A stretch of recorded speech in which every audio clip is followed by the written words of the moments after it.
রান্নাঘরে চলে এসেছি আমি অন্যান্য দিনের মধ্যে। আজকের একটা স্বাস্থ্যসম্মত রান্নার রেসিপি নিয়ে। তো সেটা হলো কচি পাঁঠার ঝোল। এতটাই কচি যে খুবই স্বাস্থ্যসম্মত হবে, কোনো অপকার নেই। সেই রকম কচি পাঁঠার ঝোল করব আমি।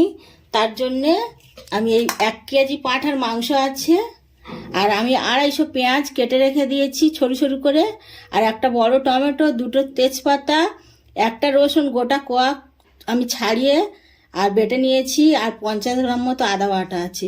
তো এই সমস্ত মশলাগুলো দিয়ে আমি মাংসটা 30 থেকে 40 মিনিটের জন্য ম্যারিনেট করে রেখে দেব।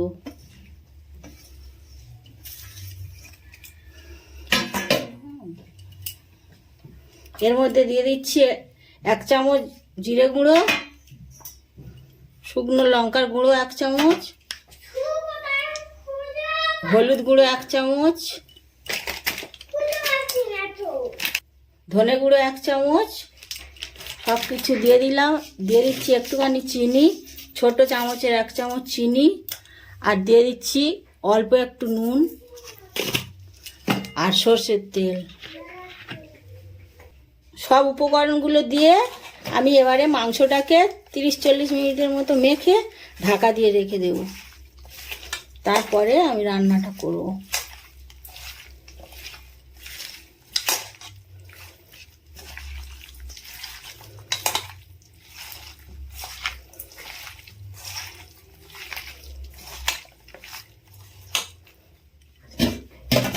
এবার আমি এটা একটা ঢাকনা দিয়ে ঢেকে দিলাম। 30 থেকে 40 মিনিট পরে আমি আবার রান্না করব। বন্ধুরা, 30 মিনিট পরে আমি চলে এসেছি। ঢাকনা খুলে দেখছি ম্যারিনেট হয়ে গেছে। ম্যারিনেট করা মাংসটা এবার আমি রান্না করব। আর সেই সময়ের মধ্যে আমি আলুগুলো ভেজে নিয়েছিলাম, যাতে কিছুই মেশাইনি, এমনি শুধু ভেজে রেখে দিয়েছি। এবার আমি উনুনে কড়া বসিয়ে দিয়েছি। কড়াইতে দিয়ে দিচ্ছি সর্ষের তেল, অল্প পরিমাণ দেব, আগে তেল মাখানো ছিল ওর সাথে, মাংসের সাথে।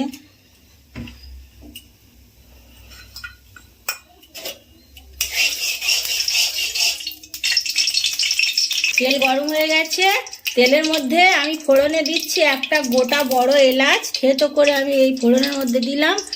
আর আধখানা দিচ্ছি আমি জায়ফল, সুপুরির মতো আমি আধখানা এরকম গোটাই দেব।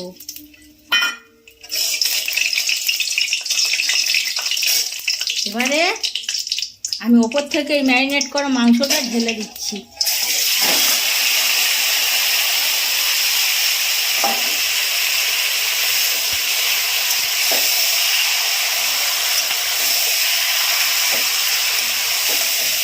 মাংসটা খুব ভালো করে আমি 10 থেকে 15 মিনিট ধরে এরকম নেড়ে নেড়ে কষবো।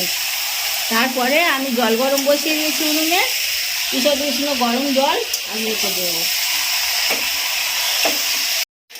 মাংসটা আমি এখন এইরকমভাবে কষতে থাকবো, যতক্ষণ না মাংস থেকে তেল ছেড়ে যায় ততক্ষণ আমি এরকম কষতে থাকবো। ভালোভাবে কষা হয়ে গেলে তারপর আমি গরম জল দেবো। এখন আমি এটা ভালোভাবে কষি। মাংস কষাটা হয়ে গেছে, মশলা থেকে তেল মশলা সব ছেড়ে গেছে মাংসর গা থেকে। মাংসর গা থেকে তেল ছেড়ে দিয়েছি। এবার আমি জল ঢেলে দেবো। মশলা মাখানো জলটা আগে আমি দেব। তারপর যে গরম জলটা ছিল সেই গরম জলটাও আমি দিচ্ছি এর মধ্যে।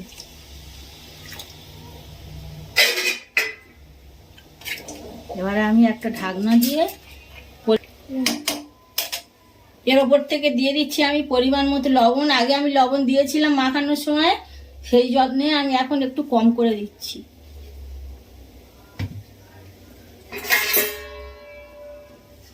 এবারে মাংসটা সেদ্ধ হওয়া পর্যন্ত ঢাকনা দিয়ে অপেক্ষা করব। মাঝে একবার ঢাকনা খুলে আমি ভাজা আলুটা দিয়ে দেবো। ঢাকাটা দিয়ে দিলাম। ঢাকনা খুলে দেখি বন্ধুরা হয়ে গেছে কিনা।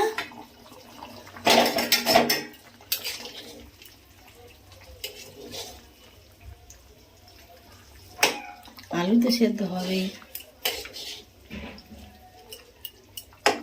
মাংসও সেদ্ধ হয়ে গেছে। খুব কচি পাঁঠা তো, একেবারে কচি, 4 কেজি ওজনের পাঁঠা।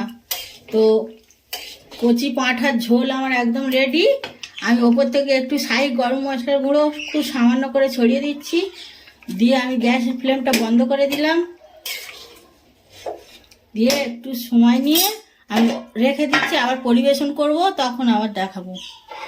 তো বন্ধুরা, কচি পাঁঠার ঝোল আমার একদম রেডি। আপনারাও এরকমভাবে বানিয়ে খাবেন, খুব ভালো খাওয়া খেতে লাগবে এবং স্বাস্থ্যসম্মত খাবার। আর আমার এই রান্না যদি আপনাদের ভালো লাগে তো আমার চ্যানেলটা সাবস্ক্রাইব করবেন প্লিজ, আর পাশে থাকবেন, লাইক কমেন্ট শেয়ার করবেন।